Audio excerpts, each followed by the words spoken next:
A Your Stories caller reached out to us to get some answers, and we've gotten them. After attempting to quarantine at the Holiday Inn Express in the city of Cortland, the caller, Joshua Wright, was unexpectedly charged more than $1,000 for a cleaning fee. News Channel 9's Julia LeBlanc has been digging into this, and now the general manager tells her she's promised to give all the money back. So I came here to stay. It was last Friday when Joshua Wright tested positive for COVID-19. He was told by the Department of Health he needs to quarantine. As an employee here at Guthrie Medical Center and a husband and father of 3, he needed somewhere to stay outside of his apartment for 10 days. My next thought was to go to a hotel because, where else are you supposed to go? He ended up at the Holiday Inn Express in Cortland. That Friday morning, he says he told the clerk at the front desk he's there to quarantine.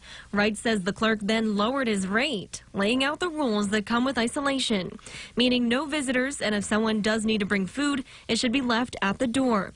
Wright gave him his credit card and went up to the room. An hour later, Wright got a call from the general manager. She said, "We're also going to have to charge you a $700 cleaning fee from an outside agency or source." And I said, whoa. I'm not comfortable with paying $700. I was not made aware of this before I got the keys to the room. Wright says the GM told him that was the policy, but when he asked for proof, he says there wasn't any. The next day, he was told the cleaning charge is actually now $1,200. That's when he left, finding another place to quarantine.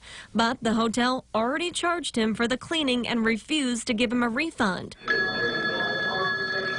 So he called Channel 9, and when we started digging for answers, he got another call from the GM. And she was like, we've decided to reverse our stance and refund you the money back for the cleaning.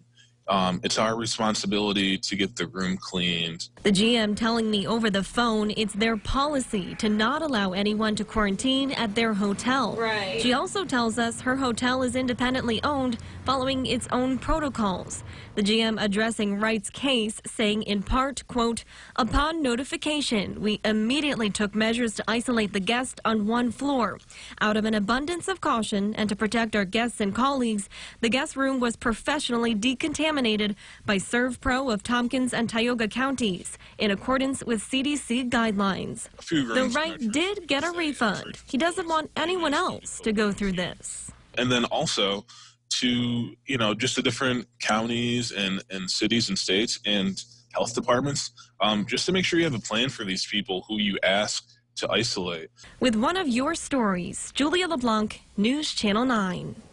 Cortland County Health Department says they do have an agreement with SUNY Cortland for mandatory quarantine cases for people who need a place to stay. But that is going to be over by the end of the month as they get ready for kids to come back to campus. They charge those quarantining a nightly rate of $134. County acknowledges if more demand for space to quarantine comes up, they may have to come up with some different options. If you've got a story idea, just call us. Very simple, 315-446-9900, or better yet, email your stories at localsyr.com.